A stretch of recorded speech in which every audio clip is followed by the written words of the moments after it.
Bismillahirrahmanirrahim. Assalamualaikum warahmatullahi wabarakatuh.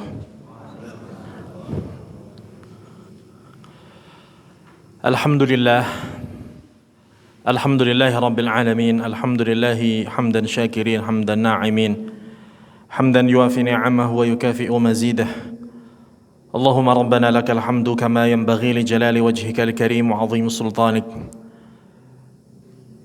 أشهد أن لا إله إلا الله وحده لا شريك له وأشهد أن محمدا عبده ورسوله وصفيه وخليله وخيرته من خلقه بلغ رسالة وأدى الأمانة وكشف الله تعالى به الغمة وترك أمته على المحجة البيضاء ليلها كنهارها ولا يزيغ عنها إلا هالك. أما بعد فيا إخوة الكرام أحبائي في الله Ma'asyiral aba'i wal ummahati wasyabab rahimani wa rahimakumullah. Hadirin yang dirahmati Allah Subhanahu wa taala, bersyukur pada Allah Subhanahu wa taala atas limpahan nikmat Allah Subhanahu wa taala, atas limpahan karunia Allah Subhanahu wa taala, dan paling utama tentu adalah limpahan hidayah yang masih senantiasa Allah Subhanahu wa taala curahkan kepada kita di sore hari ini menjelang malam ini, sehingga Allah Subhanahu wa taala masih gerakkan langkah kaki kita, berikan getaran dalam hati kita untuk kemudian menjadikan kita berangkat ke majelis ilmu.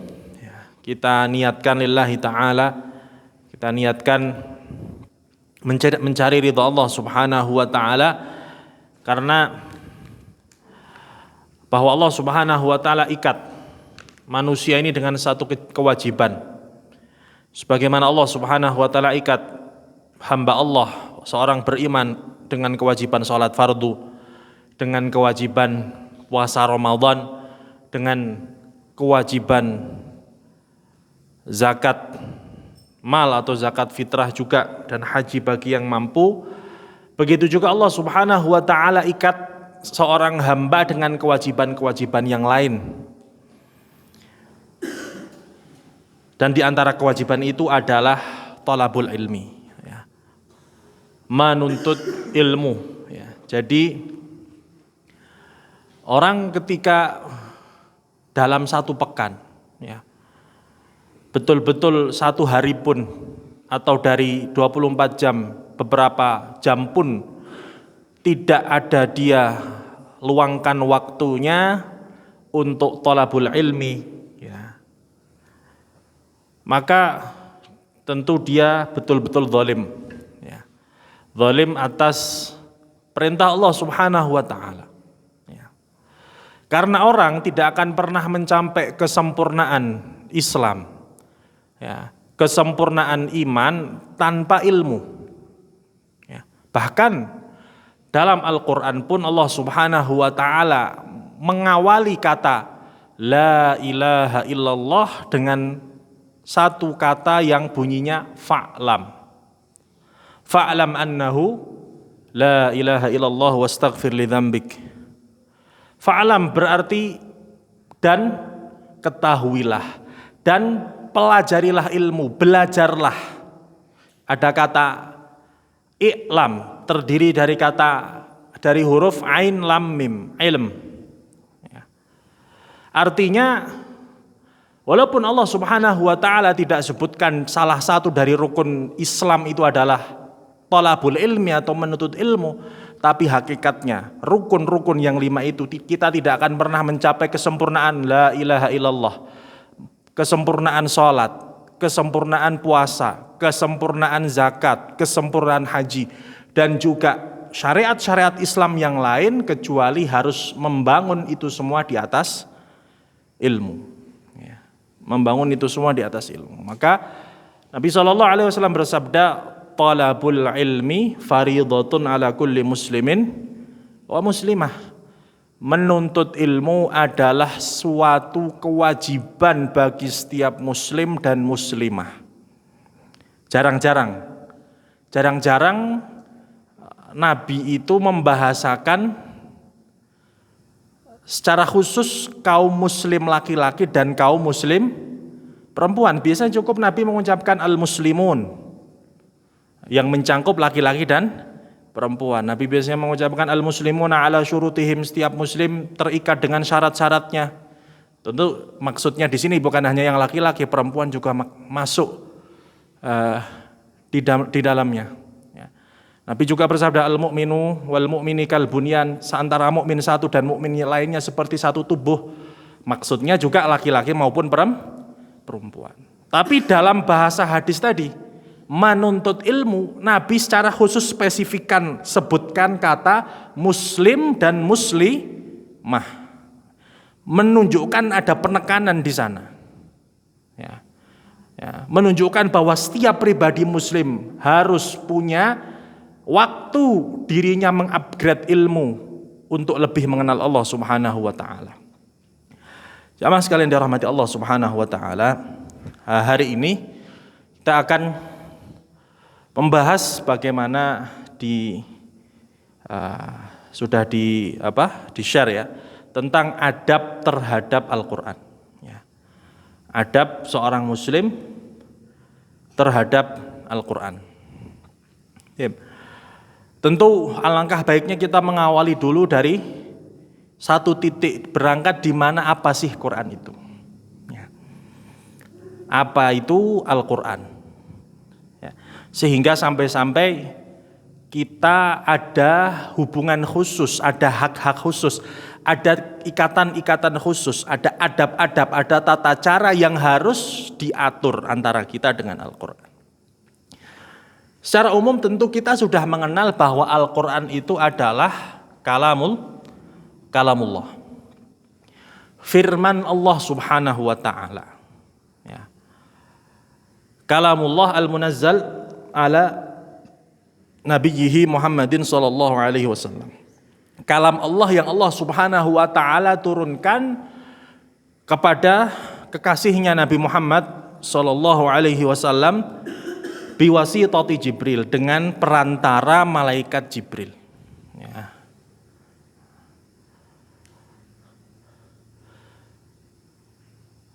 Al-mabdu' bi ummil kitab wa al-muftatahu bi ummil kitab wal mukhtatamu bi suratin nas, yang diawali oleh surat Al-Fatihah dan ditutup oleh surat An-Nas. Baina dafatail mushaf, di antara dua simpul mushaf. Kita mengenalnya dengan kalamullah Subhanahu wa taala. Firman-firman Allah Subhanahu wa taala yang Allah Subhanahu wa taala wahyukan. Nah, cuma apa tujuan dari Allah Subhanahu wa taala menurunkan? Ya. Apa tujuan ketika Allah Subhanahu wa taala menurunkan Al-Qur'an ini? Apakah sekedar Allah itu menurunkan ayat-ayat ini hanya untuk dilihat?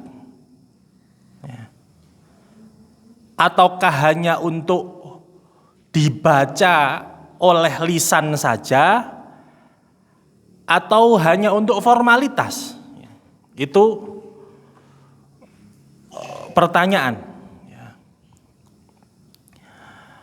yang perlu kita ketahui. Apa tujuan Allah Subhanahu wa taala niku menurunkan Alkitab, menurunkan Al-Qur'an? Allah Subhanahu wa taala menurunkan Al-Qur'an ini bukan satu-satunya kitab. Bukan satu-satunya kitab yang Allah Subhanahu wa taala turunkan. Sebelum Quran ini Allah Subhanahu wa taala sudah menurunkan beberapa kitab. Allah Subhanahu wa taala menurunkan kepada Nabi Ibrahim itu suhuf, lembaran-lembaran yang isinya juga adalah firman-firman Allah Subhanahu wa taala. Juga kepada Nabi Daud, Allah Subhanahu wa taala menurunkan kitab Zabur. Kepada Nabi Musa, Allah Subhanahu wa taala menurunkan kitab Taurat. Juga kepada Nabi Isa alaihi salam, Allah Subhanahu wa taala menurunkan kitab Injil. Ya. Ya, Taurat dan Injil ini sebetulnya sangat dekat sekali secara isinya, karena juga sebagian kemudian sekarang disederhanakan, intinya dibahasakan bahwa Taurat itu seperti perjanjian lama sedangkan Injil itu perjanjian baru. Karena hakikatnya baik Musa maupun Isa ini adalah nabi yang diutus kepada Bani Israel. Ya. Dan syariatnya memang ada perubahan, cuma secara umum masih banyak yang sama. Kemudian Allah Subhanahu wa taala turunkan Al-Qur'an ini sebagai kitab terakhir. Maka Allah sifati ketika Allah Subhanahu wa taala menurunkan Al-Qur'an, ya, musaddiqul lima baina yadayhi minal kitab. Al-Qur'an itu membenarkan kitab-kitab terdahulu. Maksudnya membenarkan bahwa kitab-kitab terdahulu itu diakui sebagai kitab yang Allah turunkan. Tapi Al-Quran tidak lagi mengakui syariat-syariat terdahulu. Karena begitu turun Al-Quran, maka Al-Quranlah yang berlaku. Maka Al-Quranlah yang berlaku. Apa tujuan Allah Subhanahu wa taala menurunkan Al-Quran ini? Di antaranya kita bisa lihat di surat Al-Baqarah, A'udzubillahi minasyaitonirrajim. Syahrul Ramadan alladzi unzila fihi al-Qur'an hudan lin-nasi wa bayyinatin minal huda wal furqan.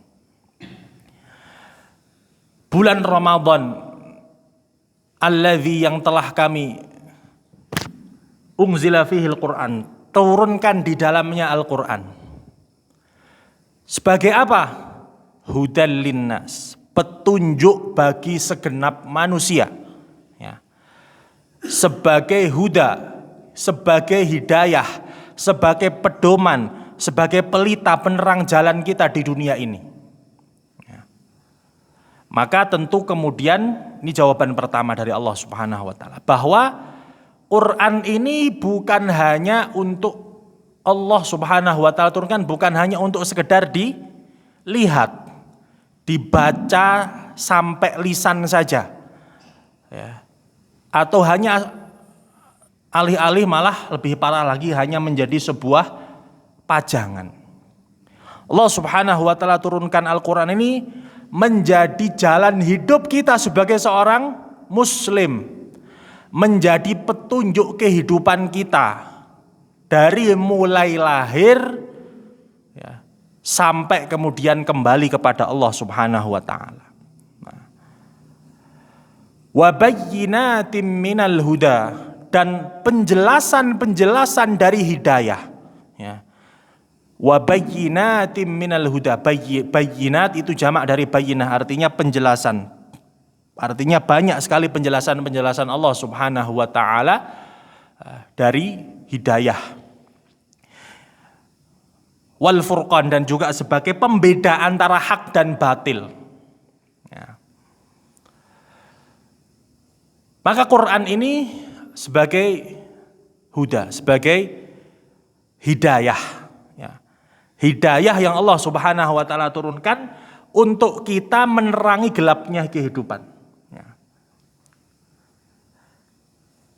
Kenapa? Kenapa perlu Allah Subhanahu wa taala turunkan Quran? Jadi gini. Ketika kita lahir ke dunia ini, ketika ruh bersatu dengan jasad, kemudian Allah Subhanahu wa taala lahirkan kita ke dunia ini lewat rahim-rahim ibu-ibu kita. Ya. Kita dalam keadaan lupa.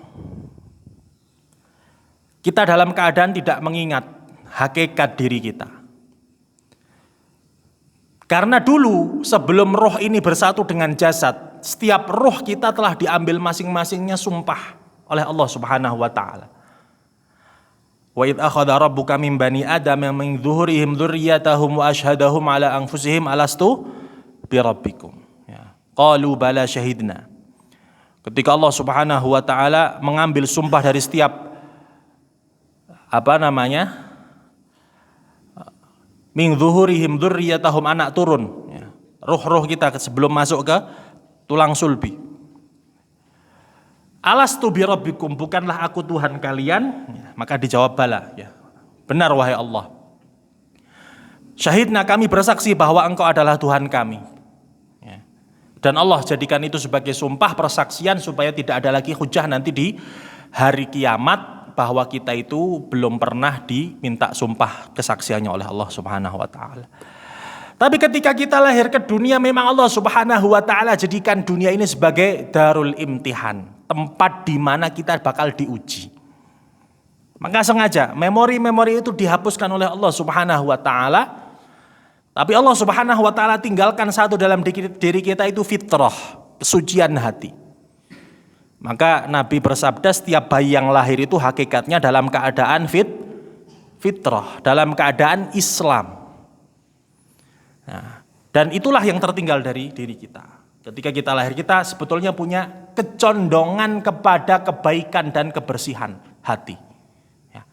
Dan Allah desain Islam itu adalah agama yang sangat cocok sekali dengan fitrah. Maka kalau orang fitrahnya bersih, akan mudah sekali dia itu menerima Islam, kecuali kalau fitrahnya sudah dikotori. Maka kata Nabi, fakullu mauludin yuladu alal fitrah, setiap anak yang lahir itu terlahir dalam keadaan fitrah Islam. Tapi kemudian kadang orang susah menerima Islam karena apa? Sudah dirusak fitrahnya oleh orang tuanya. Fa abawahu yuhawwidanihi wa yunassiranihi wa yumajjisanihi. Tapi orang tuanya merusak fitrahnya dengan keyahudian, dengan kenasranian, dengan kemajusian, dan akhirnya rusak fitrah. Allah uji kita ketika lupa itu, tapi ketika Allah Subhanahu wa taala uji, tidak Allah tinggalkan kita. Apa? Allah utus nabi, Allah utus rasul. Ketika mereka wafat pun masih bagi umat kita siapa-siapa yang mewarisi mereka, mewarisi tugas-tugas mereka, yang mana oleh Nabi disebutkan al-ulama warathatul anbiya. Terus selama masih ada ulama, ya, zaman itu insya Allah masih baik. Allah utus mereka untuk mengenalkan kepada kita hakikat kehidupan dan tujuan kita hidup sebagai hamba Allah Subhanahu wa taala. Gak cukup sampai di situ, Allah turunkan kitab. Nabinya sudah tidak ada, kitabnya sampai sekarang masih ada. Itu sebagai mukjizat yang paling agung, ya, dan terjaga sampai sekarang. Allah mengutus Nabi menurunkan kitab, itu adalah hujah terbesar bagi kita, ya, sebagai hamba Allah Subhanahu wa taala untuk berjalan di atas ini. Ya. Bahkan kalaupun kemudian kita terjadi kesalahan-kesalahan nyeleweng di tengah jalan pun, ini bagaimana rahmatnya Allah kepada kita.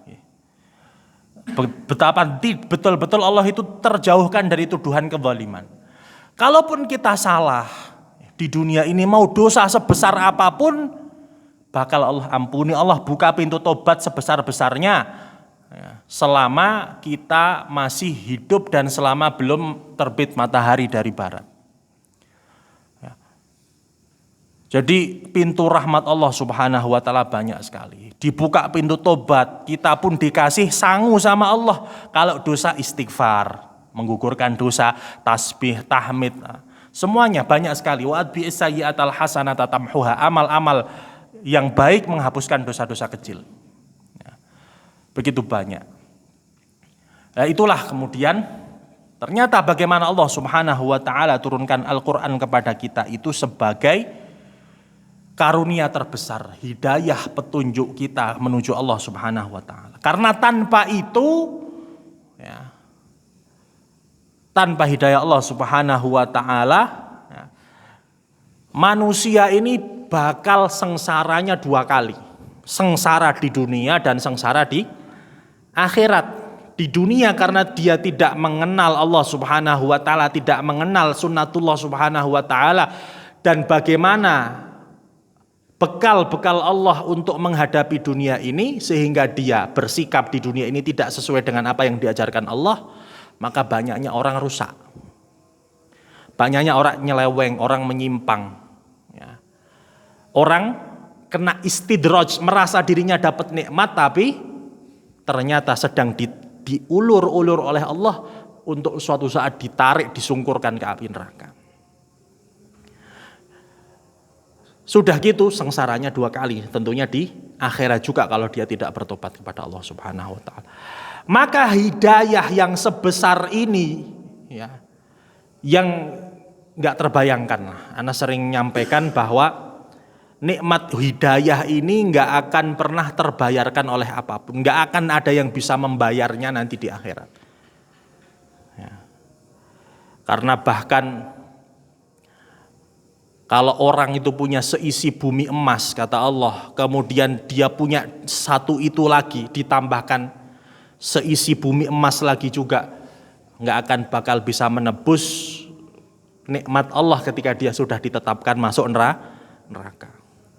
Bahkan mereka akan memegangi apa saja yang bisa dipegangi untuk supaya selamat dari neraka, bahkan sampai harus mengorbankan anak, istri, orang tua, ya, saudara, teman-teman terkasih semuanya pun.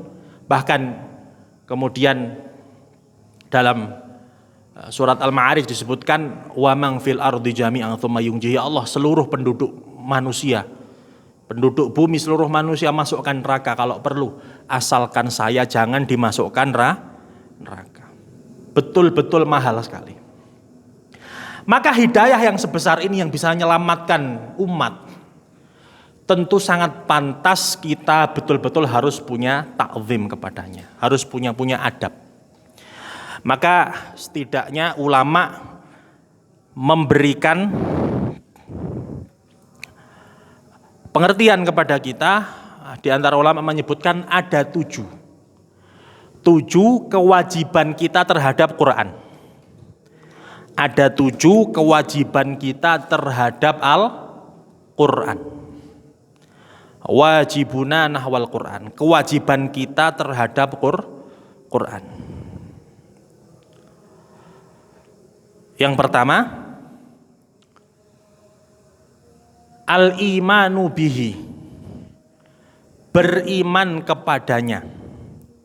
Nah, jelas karena itu adalah salah satu poin dari rukun iman. Ya. Ketika Nabi SAW ditanya oleh malaikat Jibril yang ketika itu nyamar jadi manusia di tengah-tengah sahabat dengan niat untuk mengajarkan sahabat ilmu, malaikat Jibril bertanya, wa'alimni 'anil iman, dan ajarkanlah aku tentang iman. Al-iman, kata Nabi, antu'mina billah, supaya engkau beriman kepada Allah, ya, wa malaikatihi, kepada malaikat-malaikatnya, wa kutubihi, dan kepada kitab-kitabnya. Ya, yang ketiga, rukun iman yang ketiga, beriman kepada kitab-kitab Allah Subhanahu wa taala. Dan di antara kitab Allah, dan itu juga sebagai kitab yang paripurna dari kitab-kitab Allah sebagai syariat untuk seluruh umat, hidayah untuk seluruh manusia, adalah Al-Quran. Ya. Sebagai kitab yang wajib kita imani, tentu kitab-kitab yang lain juga kita imani, yang Allah Subhanahu wa taala turunkan. Cuma terutama Al-Quran ini betul-betul wajib kita imani. Itulah ciri-ciri orang bertakwa. Kan Allah sebutkan dalam surat Al-Baqarah, hudal lil muttaqin, ya, alladzina yu'minuna bil ghaibi wa yuqimunas salata wa mimma razaqnahum yunfiqun, atau sebelumnya dzalikal kitabul la raiba fih, itu adalah kitab yang tidak ada keraguan di dalamnya.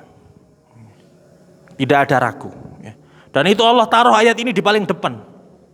Biasanya kan kalau kitab karangan manusia kan ditulis tiada gading yang tak retak, kitab ini punya banyak kekurangan, kesalahan, menerima sebagai banyak kritik dan saran segala macam. Ya. Tapi tidak kenal Quran. Sejak Allah meletakkan surat Al-Baqarah di depan, bahkan di ayat keduanya Allah sudah mendeklarasi bahwa ini kitab tidak terbantahkan. Kalau tidak betul-betul sempurna, nggak mungkin orang berani mengucapkan seperti itu kalau itu yang ngomong orang. Dan betul tentunya karena itu firman Allah, ya, sudah 1400 tahun sampai sekarang betul-betul nggak ada yang bisa menjawab tantangan Allah ini. Sebagai dzalikal kitabula raiba fi. Dan dahsyatnya Allah Subhanahu wa taala saking seriusnya tentang Quran ini, dan wajib kita ngimani Quran ini betul-betul adalah wahyu Allah yang Allah Subhanahu wa taala turunkan, sampai Allah Subhanahu wa taala itu nantang manusia 3 kali dalam Quran. Bahkan nggak cukup 3 kali yang nggak cukup manusia saja yang ditantang. Bahkan jin, ya, dan seluruh makhluk Allah kalau mereka bisa datangkan semuanya kemudian untuk saling bekerja sama buat yang seperti Quran itu sama Allah sudah disumpah serapai bahwa nggak akan bisa. Ya. Allah berfirman dalam surat Al-Baqarah, wa in kuntum fi raibim mimma nazzalna ala abdina fa'tu bi suratim mim mithli. Dan kalau kamu, tadi kan bahasanya diawalkan la raiba fi, enggak ada keraguan di dalamnya. Di ayat 2-3 langsung dijawab. Tapi kalau kamu ragu, ya sudah. Ya, fa'tu bi suratim mim mithli, gampang saja, Allah fair sekali, sudah. Berikan kepada kami 1 surat saja yang semisal Quran. Wad'u syuhada'akum min dunillah. Kalau nggak bisa sendiri sudah, undang semua syuhada itu, oleh Ibnu Abbas dikatakan alihatakum. Bahkan sampai undang semua yang kalian sebut Tuhan-Tuhan itu, kalau kalian anggap mereka Tuhan, untuk nolong kalian untuk membuat 1 surat seperti apa yang ada di Quran. In kuntum shadiqin. Kalau kalian memang benar, ya, 1 surat saja.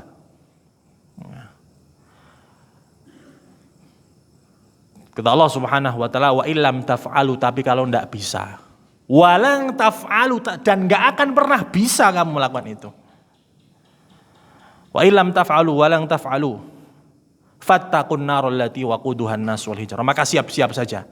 Hati-hati saja kamu bakal masuk neraka. Yang bahan bakarnya itu ya kalian ini, manusia dan batu. Di ayat lain, ya, di surat Al-Isra, Allah menantang kedua kalinya. Qul la in ijtama'atil insu wal jinnu, katakanlah wahai Muhammad, kalaulah manusia dan jin berkumpul ala ayyatu bimithli hadzal Qur'an, untuk membuat yang seperti Quran ini, la ya'tuna bimithli, enggak akan bakal bisa, walau kana ba'dhum li ba'din dhahira, walaupun antara satu dan yang lainnya saling menyokong, saling membantu. Jin manusia dengan sekutu-sekutunya enggak akan pernah bisa. Mau buat 1 surat, mau buat 1 Quran. Ayat ketiga, am yaqulu naftarah, di surat Hud ayat 13. Qul fa'tu bi asyri suwari mithlihi muftarayat. Apakah kalian menganggap Muhammad itu mengada-ngada? Kalaulah kalian menganggap itu, maka katakanlah datangkanlah 10 surat yang seperti Quran, yang kalian buat sendiri, ya, dan serulah siapa yang kalian bisa seru selain Allah Subhanahu wa taala. Mau ngundang jin, malaikat, bahkan kalau ada malaikat yang mau membantu kalian, makhluk Allah seluruhnya, nggak akan ada yang bisa. Ini menjadi 3 tantangan Allah yang sampai hari ini belum ada yang bisa menjawab tantangan itu. Maka cukuplah itu sebagai dasar kita ketika sampai hari ini Quran itu belum terbantahkan. Padahal yang mau jatuhkan Quran di dunia ini sejak zaman dulu sudah berapa orang? Berjuta-juta.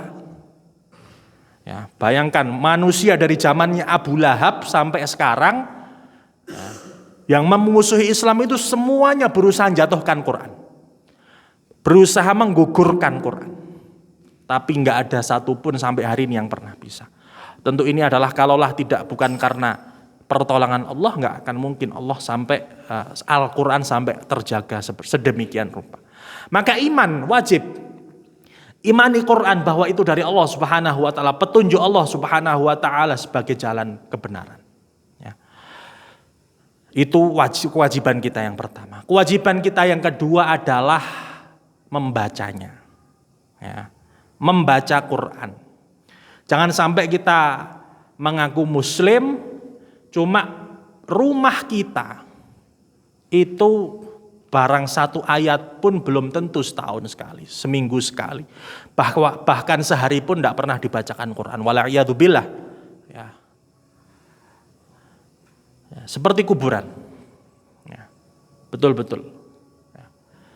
Tentu ulama ketika menjadikan bahwa salah satu hak Quran itu untuk dibaca, tentu ada marotib ya, ada kelas-kelas di mana. Tentu yang diminta oleh syariat adalah bagaimana membaca dengan baik. Ya. At-tajwidu bil Quran. Ya. Membaca Al-Quran dengan tajwid dengan benar. Ya. Ini perintah. Ya. Perintah Allah Subhanahu wa ta'ala.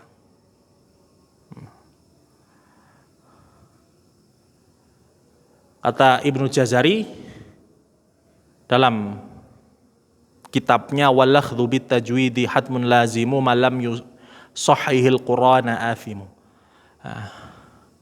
Dan belajar ilmu tajwid itu adalah sesuatu yang lazim, harus.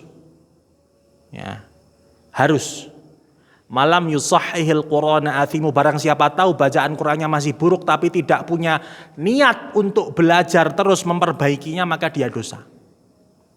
Ya. Karena Quran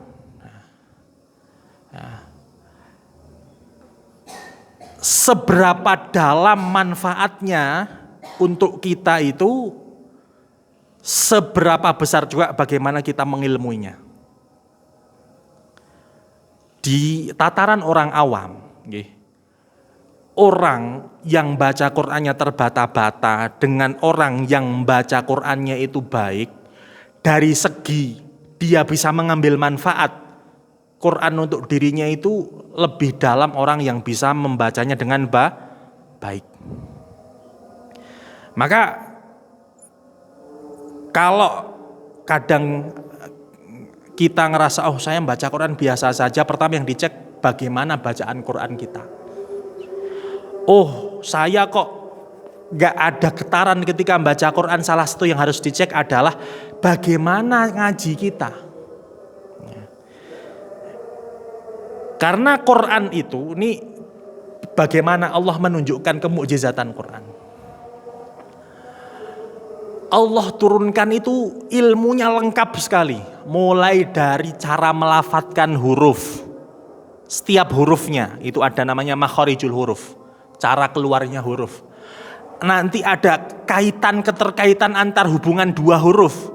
Ketika nun mati bertemu ini, mim sukun, mim mati bertemu dengan ini, ketika ada huruf mat bertemu dengan hamzah, bahkan ikatan-ikatan antar huruf, setiap huruf punya hukum, ikatan antara huruf punya hukum. Nanti bahkan ikatan ayat, mana boleh wakaf, mana disunahkan untuk nyambung, mana wajib wakaf, itu ikat, itu ada ilmunya juga. Sampai ilmu perkata. Ya. Kenapa Allah memilih kata ini, tidak memilih kata itu, padahal maknanya secara lafadz dekat. Ya. Sedetail itu. Maka betul-betul ketika Allah berfirman yarfa'illahu alladzina amanu minkum walladzina utul ilma darajat, Allah mengangkat derajat orang yang berilmu. Karena orang yang ilmunya semakin tinggi, bagaimana dia berinteraksi dengan Quran itu semakin dalam. Akan terasa. Ya. Maka ya tadi, kalau kita ngerasa hari ini kok masih hambar interaksi dengan Quran, salah satu yang harus dicek, benar nggak cara kita baca Quran. Karena kadang-kadang dengan itu, ya walaupun di sisi lain orang tetap dapat pahala, baca Quran terbata-bata pun tetap dapat pahala. Ya. Kata Nabi, al-mahiru bil Quran ma'asyafaratil kiramil bararah, orang yang ngajinya baik, pinter, lancar, Allah kasih derajat seperti malaikat bersama malaikat pembawa wahyu. Ya. Tapi barang siapa yaqra'ul Qur'an wa yatata'u fihi, kesusahan terbata-bata, wa alaihi wa huwa alaihi syak, kesusahan, falahu ajron, dia punya 2 pahala, tetap dapat pahala. Ya. Artinya ya bukan kemudian kita mendingan nggak baca Quran ya, tetap harus membaca Quran. Itu juga sebetulnya termasuk dari bagaimana rahmatnya Allah. Bahkan orang baca Quran terbata-bata pun tetap dapat pahala. Kok kita masih malas baca Quran? Cuma ini kita bicara bagaimana orang kalau pengen lebih dalam memahami Quran, ya, harus ilmu tentang Qurannya di-upgrade. Mulai dari kalau ya paling dasar ya masalah baca inilah. Mulai dari situ saja dulu. Ya, kalau kita sadar diri membaca Qurannya masih jauh, harus punya motivasi lebih baik lagi. Ya. Karena tadi motivasi kita adalah bagaimana kita lebih dalam lagi merasakan kemukjizatan Quran dalam diri kita. Membaca dengan hukum-hukumnya, menegakkan hukum-hukum tajwidnya. Ada 2 metode baca kita Quran, ya. Yang pertama metode wirid. Ya, kita setiap hari harus ada wirid Quran, artinya rutinan. Setiap hari saya target 5 lembar atau 5 halaman, 1 makro, 2 makro. Ya, syukur-syukur bisa lebih. Ya. Kok orang bisa sampai 1 juz, malah masya Allah ya. Sehari bisa 1 juz, ya, masya Allah sekali. Itu rutinan, yang mana kita targetkan hatam. Setiap hatam terus berulang lagi. Itu harus jadi satu hal. Ya, wirid rutin Quran. Ya. Yang kedua, supaya Quran ini tidak hanya berhenti di lisan kita, di tenggorokan kita, nggak turun ke hati. Metode qiraah yang kedua adalah kita juga harus punya jadwal membaca dengan tadabbur. Membaca tadabbur ini tidak banyak-banyak. 1 hari 1, 2, 3 ayat cukup. Tapi bagaimana kita betul-betul memaknai ayat itu dengan dalam. Ya. Setiap hari kita ada wirid rutinan, agak banyak ada wirid bagaimana kita tadabbur.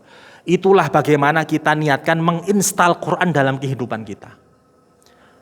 Bayangkan setiap hari gak ada sentuhan Quran yang kita tanamkan dalam hati, bagaimana kita ngaku sebagai, jadikan Quran itu sebagai hidayah. Ya. Baca jarang-jarang, tadabbur nggak pernah, datang ngaji, dengarkan penjelasan Quran juga nggak pernah. Terus kita ngakunya jadi umatnya Nabi Muhammad sebagai umat Quran itu di mana? Ya, itu kan pertanyaan, ya, yang masing-masing diri kita jawab sendiri-sendiri. Betulkah ya, sejauh mana interaksi kita dengan Quran?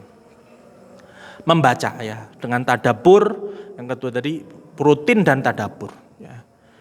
Kadang kita pakai sholat, kita baca 1, 2, 3 ayat. Syukur-syukur dibuka punya tafsir. Ya, kalau terjemahan, ya. Syukur-syukur bisa sedikit-sedikit belajar bahasa Arab. Ya. Syukur-syukur lebih dalam lagi. Tapi kalau belum bisa sudah baca terjemahan. Syukur-syukur ada sedikit buku tafsir, ya, terjemahan, nggak apa-apa. Nah, itu paling tidak kita meniatkan supaya hati kita tersibghah, terwarnai dengan Quran, betul-betul kita ini menginstal Quran untuk kehidupan.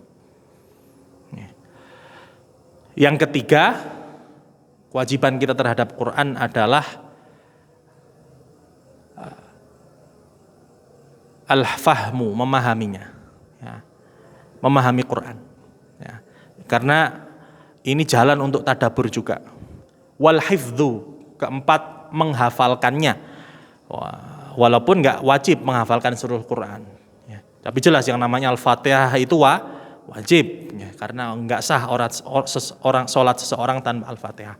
Dan tentu harus ada sentuhan Quran untuk yang dalam diri kita. Karena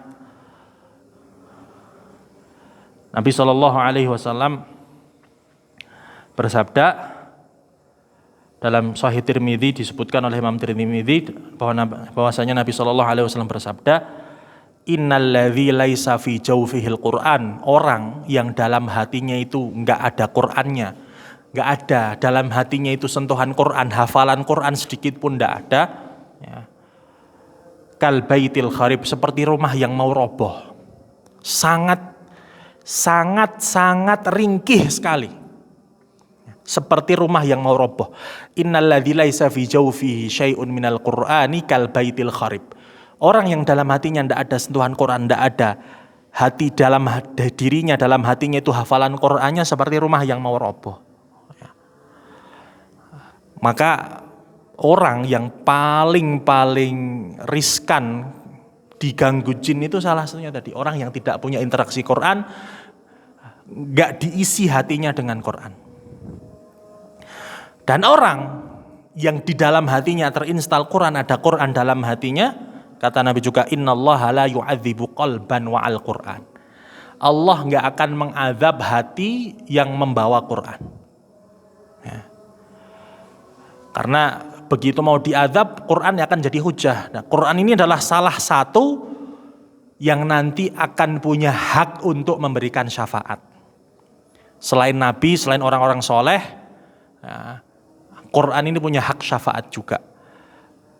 Maka beruntunglah orang yang betul-betul mensibghah, mewarnai dirinya, mencelupkan dirinya ini dengan Quran. Dia bakal dibela nanti di hadapan Allah Subhanahu wa taala. Yang kelima, kewajiban kita kepada Quran adalah mengamalkannya. Ya. Mengamalkannya. Inilah yang disebut oleh Allah, inna ya alladzina atainahumul kitaba yatlunahu haqqa tilawati. Orang yang kami berikan kepadanya Quran dan membacanya dengan sebenar-benar bacaan. Haqqa tilawah, sehak-haknya tilawah itu yang amal. Sehak-haknya tilawah itu amal. Ngamalkan Quran. Karena percuma orang hafal Quran, orang ngapalkan Quran, orang baca Quran, cuma Quran itu tidak dia jadikan sebagai sumber amal. Ya. Quran itu tidak dia jadikan pencegah untuk berbuat, dia melakukan kezaliman. Bahkan Quran ini bakal jadi penuntut kita di hari kiamat. Jadi hati-hati, orang itu dia ngaji, dia baca Quran, dia menghafalkan Quran. Kalau kita amalkan dengan benar-benar, kita celupkan diri kita, kita warnai diri kita dengan Quran. Quran akan jadi pembela kita di hadapan Allah. Tapi kalau kita sudah diberi Quran sama Allah Subhanahu wa taala, kita sia-siakan, nggak diamalkan, nggak dijaga, nggak menjadikan kita untuk lari dari maksiat kepada Allah Subhanahu wa taala, Quran ini juga yang akan menjadi pertama kali penghujat kita di hari kiamat nanti. Maka amal adalah bagian utama dari Quran. Bahkan sahabat-sahabat dulu itu yang hafal Quran sebetulnya tidak banyak-banyak amat dibanding jumlah seluruh sahabat. Ya. Akhir Nabi itu khutbah wada. Itu jumlah sahabat itu, khutbah wada itu sebelum Nabi wafat. Jumlah sahabat 125.000. Dari 125.000 ini, ya karena nggak lama sepeninggal Nabi atau nggak lama setelah Nabi wafat kan terjadi perang Yamamah, di mana banyak orang murtad. Ya, dan banyak orang diperangi karena sebagian nggak mau zakat lagi karena nganggap Nabi sudah nggak ada, sekarang zakat ke siapa lagi? Ada yang nganggap sudah nabinya mati ya sudah berarti agamanya selesai. Banyak orang murtad. Akhirnya Abu Bakar memutuskan untuk memerangi mereka yang nggak mau menunaikan zakat dan juga nggak mereka murtad keluar dari Islam. Ketika perang Yamamah diriwayatkan ada sekitar 70 qurra, 70 hafidh Quran yang syahid. 70 dibanding 125.000. Bayangkan, hafidhnya katakanlah sekitar 100-an bisa jadi. Itu saja yang wafat 70 sudah membuat Abu Bakar As-Siddiq pusing 7 kepala. wah bahaya ini kalau sampai, karena Quran ketika itu belum didokumentasikan sebagai satu mushaf. Di zaman Nabi Quran memang sudah ditulis, cuma tersebar di mana-mana. Ada yang nulisnya di pelepah kurma, ada yang nulisnya di daun, ada yang nulisnya di batu, ada yang nulisnya di kulit, ada yang nulisnya di kain. Maka kemudian Abu Bakar As-Siddiq berijtihad, sudah dipanggillah juru tulis, salah satu juru tulisnya Nabi, kemudian diseru para sahabat, barang siapa pernah nulis Quran selama hidupnya, silahkan datang kemari dengan mendatangkan 2 saksi. Bahwa itu ditulis di hadapan Nabi dan ada 2 saksi yang melihatnya. Kemudian dikumpulkanlah Quran. Tapi artinya di zaman awal itu motivasi sahabat lebih besar bagaimana menjadikan Quran itu jadi karakter kehidupan mereka.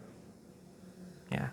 Mereka ngafal, iya, cuma bagaimana mengamalkannya itu juga bagi mereka itu penting sekali. Ya. Mengamalkannya, memahaminya, mendakwahkannya. Nah. Yang keenam ya, adalah mendakwahkannya, mengajarkannya, dan menyampaikannya. Nah, itu kewajiban kita, kewajiban setiap muslim. Agama ini nggak seperti agama-agama lain atau agama tertentu lah yang kewajiban dakwahnya itu hanya segelintir orang. Nah, kata Nabi, balighu anni walau ayah. Sampaikan dariku walau hanya 1 ayat yang kita mampu, yang kita tahu ilmunya. Siapa yang diperintah ini? Setiap muslim. Dan Allah jadikan fadilah terbesar dalam pengajaran itu barang siapa mengajarkan Quran. Kata Nabi, khairukum man ta'allamal Quran wa 'allamah. Sebaik-baik kalian adalah yang mengajarkan Quran, yang belajar Quran dan yang mengajarkannya. Nah, seminimal-minimalnya kita sebagai orang tua kalau sudah sepuh, ya, sebagai orang awam lebih jauh dari itu, jangan biarkan anak-anak kita itu belajar Al-Fatihah dari lisannya orang lain kalau kita mampu. Kenapa? Itu sebagai potensi pahala terbesar kita yang akan dibawa oleh anak kita sepanjang hidupnya. Ya. Dan itu sebaik-baik pengajaran. Ya. Syukur-syukur kita mampu lebih dari itu. Yang terakhir, kewajiban kita terhadap Al-Quran adalah beradab. Ya, beradab kepada Al-Quran. Apa saja adab-adabnya? Tentu banyak nanti kalau kita bicara adab. Ada adab-adab bagaimana adab mendengarkan Quran, wajib. Ya, Nabi Allah Subhanahu wa taala berfirman, wa idza quri'al Qur'an fastami'u lahu. Termasuk dari adab adalah ketika dibacaan Quran kita kerahkan pendengaran kita, hadirkan hati kita. Ya. Hadirkan nilai-nilai rohiyah kita. Berusaha memahami, menggapai makna-maknanya. Wa angsitu, dan diamlah. Seminimal-minimalnya diam ketika dibacakan Quran. La'allakum turhamun, semoga Allah Subhanahu wa taala merahmati kalian. Bahkan Allah mengikat ciri-ciri orang beriman itu barang siapa yang kalau dibacakan Quran itu hatinya getar. Ya, hatinya bergetar. Innamal mu'minuna alladzina idza dzukirallah, kata Allah. Orang mukmin itu siapa sih? Orang mukmin itu yang kalau mereka dibacakan, innamal mu'minuna alladzina idza dzukirallah, dibacakan Allah, dibacakan ayat-ayat Allah Subhanahu wa taala. Kalau disebut nama Allah itu hatinya bergetar. Wa idza tuliyat alaihim ayatuh, kalau dibacakan ayat-ayatnya zadathum imana. Imannya bertambah. Itu ciri-ciri orang mukmin. Maka enggak mungkin seorang bisa tambah imannya kalau betul-betul ketika mendengarkan Quran itu penuh dengan perhatian, penuh dengan isra. Isra itu betul-betul mendengarkan Quran dengan kehadiran hati. Itu adab kita dalam mendengar. Adab kita dalam membaca. Ya. Bagaimana kita membaca Quran? Tadi juga dengan menegakkan huruf-hurufnya, tajwidnya, sebaik mungkin. Kalau kita masih kurang ya terus berusaha belajar. Ya, terus berusaha belajar untuk membacanya dengan baik. Adab bagaimana menyentuh membawa Quran. Ya. Bagaimana membawa Quran, kadang itu kita bawa Quran kayak bawa Quran. Beda sedikit memang Quran sama Quran. Bawa Quran ngapunten niki bagaimana kita perlu juga ngajari anak-anak kita. Bawa Quran seperti bawa Quran ditanting seperti ini. Ya. Ditinting ya. Ditaruh sembarangan. Orang bawa Quran harusnya seperti ini. Taruh di dadanya. Ya. Apalagi orang hafal Quran kalau nggak punya adab waliyadzubillah ya. Bawa Quran nggak diperhatikan ya, harus diangkat tinggi. Bab menaruh Quran, bayangkan bahkan ulama itu sampai membuat aturan. Quran itu jangan sampai ditaruh di atasnya suatu apapun. Ya. Mau itu kitab-kitab lain, bahkan mau itu kitab fikih, maksudnya kitab-kitab agama suci, juga kitab-kitab agama. Ya. Tapi nggak boleh ditaruh di atas Quran. Quran harus paling atas. Bahkan lah kalau itu ada Quran ada terjemahannya, yang betul-betul Quran itu yang harus paling atas. Kalau ada Quran ada tafsirnya sama-sama kitab tafsir, mana yang harus di atas? Dilihat mana yang tafsirnya lebih sedikit, Qurannya lebih banyak, itu yang harus di atas karena berarti lebih banyak Qurannya daripada tafsirnya. Sampai sedemikian bagaimana ulama itu ngatur adab kita kepada Quran. Bab menyentuh Quran. Ya, walaupun ini ada khilaf, tapi mazhab Syafi'i diantaranya yang ketat nggak boleh orang batal wudhu nyentuh Quran. Ya, orang batal wudhu nggak boleh nyentuh Quran. Baca masih boleh, tapi nyentuh tidak. Kalau orang batal wudhu, ya. Apalagi orang janabah junub nyentuh, baca pun nggak boleh.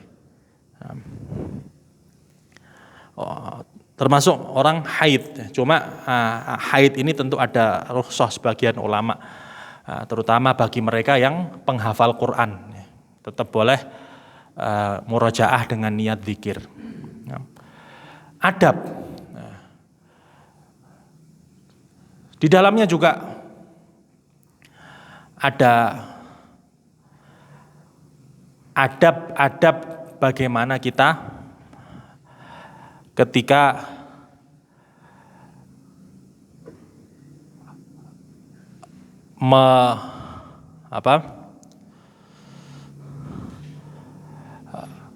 menjadikan Al-Quran ini sebagai sumber profesi. Nanti ada hukumnya sendiri sebetulnya. Bolehkah orang menjadikan qori sebagai qori itu sebagai sumber profesi dan yang lainnya.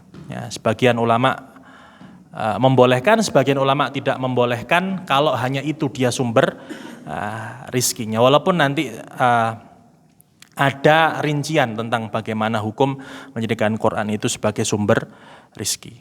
Nah, untuk cari dunia maksudnya di sini, sekedar untuk cari dunia. Wala'iyadzubillah. Itulah 7 adab atau 7 kewajiban kita kepada Quran. Ya. Yang kemudian barang siapa tadi menjadikan itu semua jadi bagaimana sifat baca Qurannya itu seperti itu ya, penuh dengan tadabbur, ta'ammul, ketika mendengarkan hadir dalam hatinya ruh membaca Quran, penuh dengan keimanan. Kata Imam Al-Ajurri dalam kitabnya, beliau menutup keterangan-keterangan adab tadi dengan mengatakan, wa man kanat hadhihi sifatuhu inda tilawatin lil Quran. Barang siapa sifatnya ketika membaca Quran itu seperti tadi, dia iman, dia membaca dengan penuh tadabbur, baca dengan baik, terutama di bab-bab membaca tadi. Kita berikan adab-adab kita ketika membaca Quran, wa inda istima'ihi min ghairihi, atau ketika mendengarkan Quran. Apa yang akan didapat? Kanal Qur'anu lahu shifaun. Maka Al-Quran yang dia baca akan menjadi obat obat dari penyakit fisik maupun non fisik. Ya. Penyakit hati maupun penyakit fisik. Fastaghna bila malin, akan tumbuh dalam hatinya rasa qanaah. Cukup tanpa harta. Wa azza bila ashiratin, akan merasa tenang ya, walaupun tiada teman.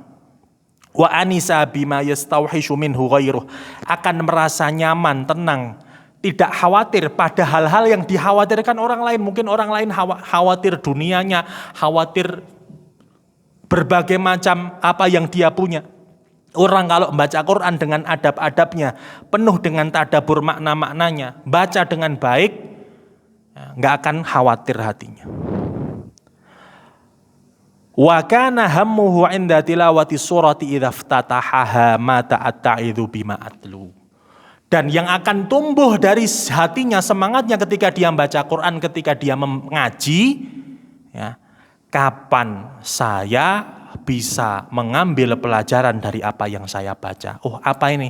Apa yang bisa saya ambil ketika membaca ayat ini? Oh, apa ini maknanya? Oh, ini mengarah kepada apa? Oh, ini apa maksud Allah Subhanahu wa taala? Itu kalau hati kita bersih. Ya.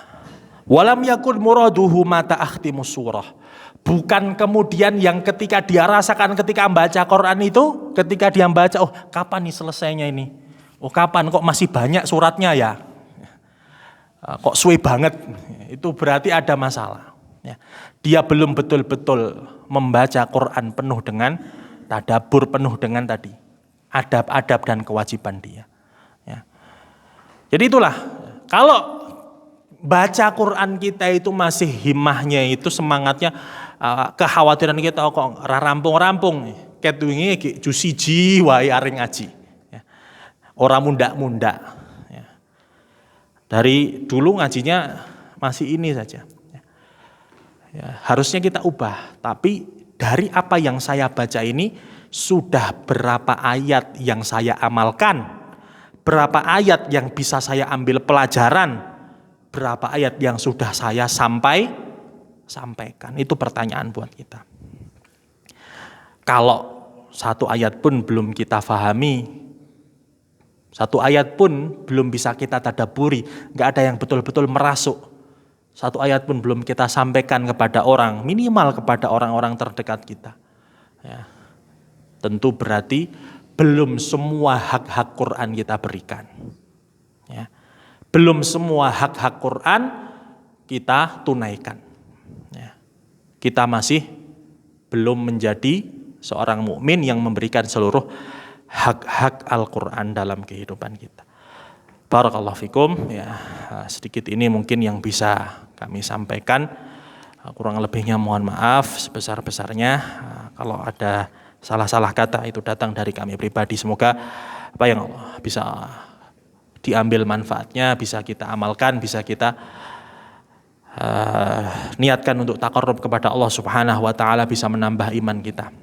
Allahumma ati nufusana taqwaha wa zakkiha ya rabbana anta khairu man zakkaha anta waliyuha wa maulaha. Rabbana atina fid dunya hasanah wa fil akhirati hasanah wa qina adzaban nar.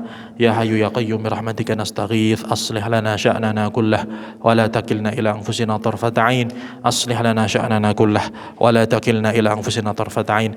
Rabbana هب لنا من أزواجنا وذرياتنا قرة أعين واجعلنا للمتقين إماما. سبحان ربك رب العزة عما يصفون وسلام على المرسلين والحمد لله رب العالمين. سبحانك اللهم وبحمدك أشهد أن لا إله إلا أنت أستغفرك وأتوب إليك. والسلام عليكم ورحمة الله وبركاته.